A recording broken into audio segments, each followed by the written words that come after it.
bem-vindos a mais uma análise aprofundada aqui do nosso canal. Este episódio é baseado no caderno de estudos elaborado pelo professor doutor Marcelo Lessa, que é o idealizador e mentor do projeto Alero Turbo. Hoje, a nossa missão é desvendar um cenário que parece até de filme de aventura, sabe? A gente vai mergulhar nas bases coloniais da Amazônia e na geopolítica fluvial. É um tema essencial para entender como as nossas fronteiras se formaram. Vamos explorar como Portugal e Espanha, lá no século XVII, disputaram a Amazônia. E o interessante é que não foi em campos de batalha tradicionais, mas navegando por rios sinuosos, construindo fortalezas.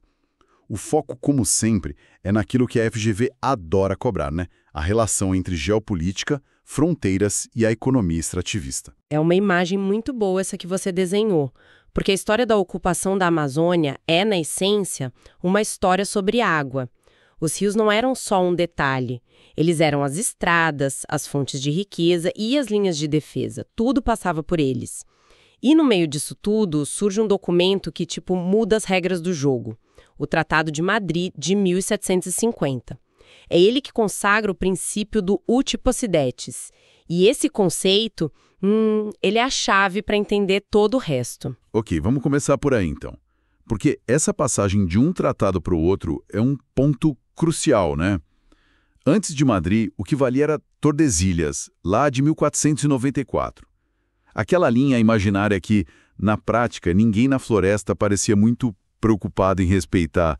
Por que Tordesilhas simplesmente deixou de funcionar na Amazônia? Pela força da realidade. É simples assim.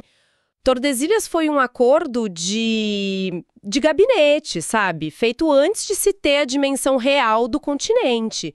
A coroa portuguesa, principalmente na época da União Ibérica, quando as fronteiras entre as colônias ficaram mais fluidas, ela incentivou ou pelo menos fechou os olhos para as expedições que avançavam para o oeste. Sempre seguindo os rios. Sempre seguindo os rios. O Amazonas, o Madeira, o Negro, eram as famosas entradas e bandeiras. Então, quando Portugal se deu conta, o pessoal já ocupava de fato um território que no mapa era da Espanha. O Tratado de Madrid não inventou nada, ele reconheceu um fato. Ele basicamente disse, olha, vamos oficializar o que já está acontecendo no terreno. Então, esse princípio do uti possidetis é basicamente a formalização daquela ideia de quem chegou primeiro e ficou, levou.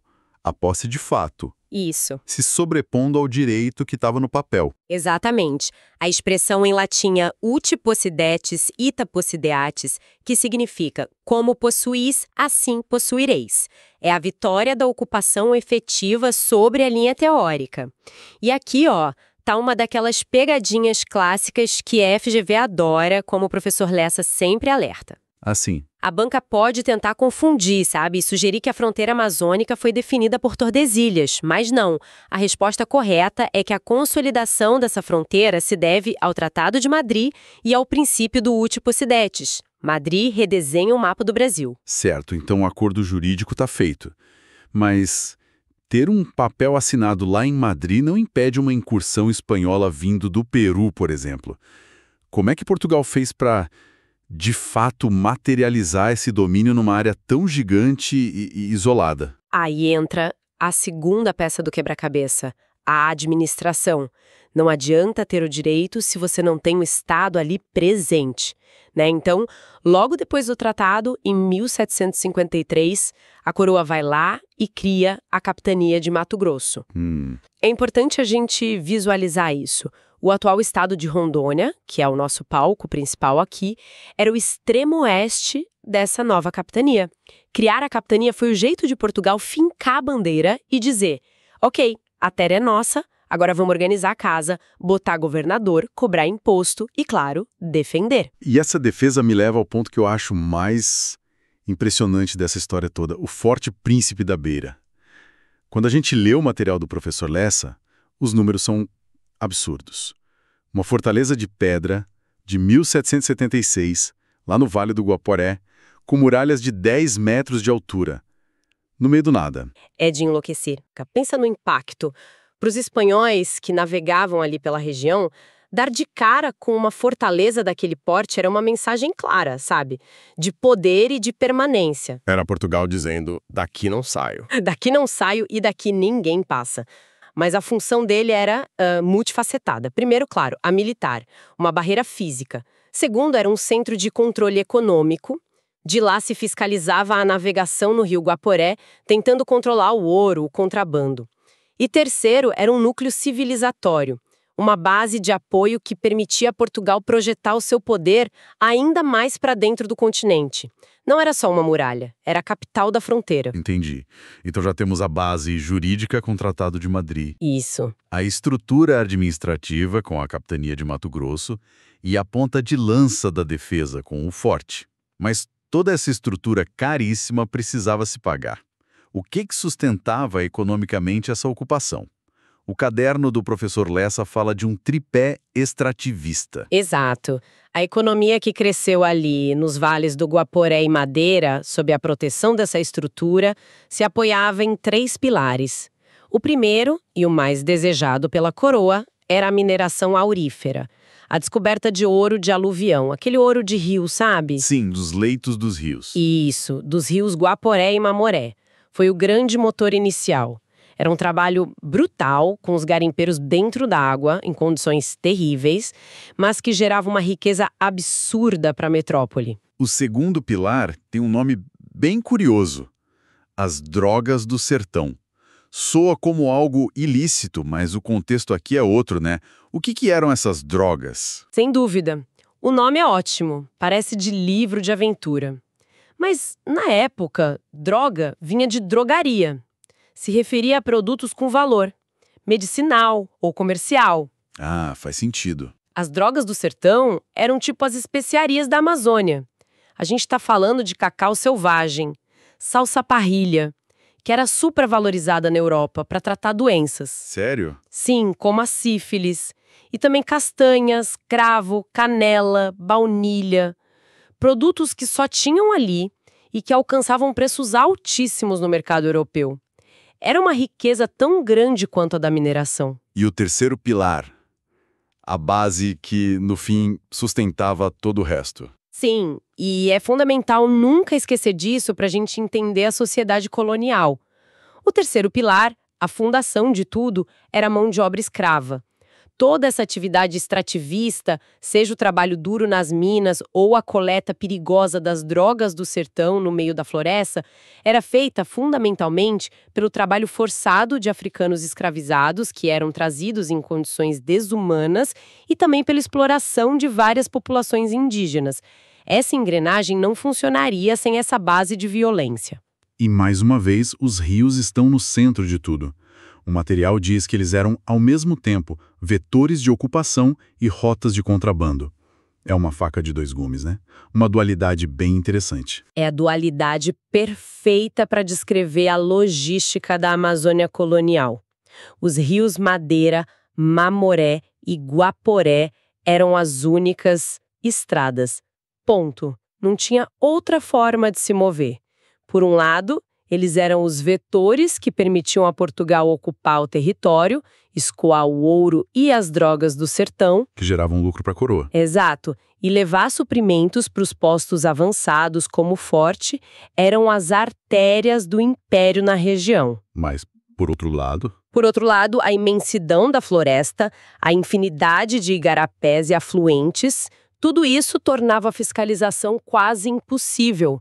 Então, esses mesmos rios viravam as rotas perfeitas para o contrabando. Ah, claro. O mesmo oficial da coroa, que usava o rio para levar o ouro do quinto, que era o imposto real, podia de noite usar uma afluente para desviar uma parte e vender para os espanhóis. Uma economia paralela, gigante e legal, florescia nessas águas, desafiando o controle da metrópole o tempo todo. O rio que levava a riqueza oficial também escondia a riqueza desviada. Uau! Isso pinta um quadro muito mais complexo e humano da situação. Agora, vamos tentar amarrar tudo isso. O método do professor Lessa, o fichamento turbo, foca muito em criar uma linha de raciocínio clara para a memorização. Se a gente fosse organizar essa história como uma cadeia de eventos, uma coisa levando a outra, Qual seria a sequência lógica? Essa é a melhor forma de fixar o conteúdo. Pensa como uma fila de dominós. O primeiro a cair é o jurídico. O Tratado de Tordesilhas, a regra antiga, é derrubada pela ocupação. E essa ocupação é formalizada pelo Tratado de Madrid, em 1750, com o seu princípio do uti possidetis. Esse é o ponto de partida. Certo, o dominó jurídico caiu. Qual é o próximo? O dominó administrativo. Com a nova fronteira legalizada, era preciso governar, né? Sim. Em 1753, vem a criação da Capitania de Mato Grosso. O Estado se organiza para tomar posse do que ganhou no papel. Depois, cai o dominó militar. Para proteger essa nova fronteira, vem a construção do Forte Príncipe da Beira, em 1766. É a consolidação da defesa no ponto mais sensível. E com a fronteira segura e administrada? Exatamente. O último dominó a cair é o econômico, o ciclo extrativista. Com a estrutura toda montada, jurídica, administrativa e militar, a exploração das riquezas ouro e drogas do sertão pode acontecer em larga escala. A economia é a consequência e o objetivo de todo esse processo anterior. Ver nessa sequência jurídico-administrativo, militar-econômico torna tudo mais intuitivo. Essa linha do tempo é realmente muito, muito clara. E se a gente fizesse um resumo bem rápido com as palavras-chave do fichamento? Para quem está ouvindo, é uma ótima forma de checar o aprendizado. Quando a gente pensa em geopolítica nesse contexto, as palavras que têm que vir à mente são Tratado de Madrid e uti possidetis são os conceitos-chave, os fundadores. para a estrutura de poder que foi criada. A imagem é a da Capitania de Mato Grosso, a organização do território. Para a defesa, o símbolo máximo é, O Forte Príncipe da Beira, a muralha na floresta. sem dúvida. Para a economia, o conceito é aquele tripé. Mineração, drogas do sertão e escravismo. Os três pilares, um dependendo do outro. E, finalmente, para a logística, a palavra que define tudo é Rios. Rios como vias de integração e, ao mesmo tempo, de contrabando. fantástico. O caderno do professor Lessa também sugere uma técnica que eu acho muito eficaz. A evocação moral guiada. A ideia é simples. Tentar explicar em voz alta, para si mesmo ou para outra pessoa, a função do Forte Príncipe da Beira. Por que ele foi construído, onde e qual princípio geopolítico ele garantia. Se a explicação sair de forma fluida, o conhecimento foi de fato assimilado. Com certeza. E essa reflexão sobre o forte nos leva a um pensamento final que amarra toda a nossa discussão aqui. O que essa análise profunda nos ensina, no fim das contas, é que a Amazônia colonial foi esculpida pela água. A grande disputa territorial entre Portugal e Espanha não foi uma guerra de exércitos marchando por terra, foi uma guerra pelo controle dos rios. Faz todo sentido. Quem controlava a calha do rio controlava o transporte, a economia, a defesa e, por consequência, o território em volta. Essa lógica de que o domínio fluvial equivale ao domínio territorial é um princípio geopolítico atemporal. E, de muitas formas, ele continua incrivelmente relevante para a gente pensar os desafios da Amazônia hoje, seja na logística, na segurança das fronteiras ou na exploração sustentável dos recursos. Uma reflexão poderosa para a gente encerrar. A história dos rios da Amazônia de ontem ainda ensina muito sobre os desafios de hoje. Fica o pensamento para quem nos ouve explorar mais a fundo. Este podcast foi produzido a partir do conteúdo do projeto Alero Turbo, sob autoria e orientação do professor Dr. Marcelo Lessa. Se este conteúdo ajudou, não esqueça de se inscrever no canal e ativar o sininho das notificações. Assim, o YouTube avisa imediatamente assim que o próximo resumo for liberado. E nós adoraríamos saber, há algum outro caderno ou tema específico do professor Lessa que despertou a curiosidade de quem nos ouve? Conta pra gente, nos comentários, pois a sua sugestão pode ser o nosso próximo mergulho. Até a próxima!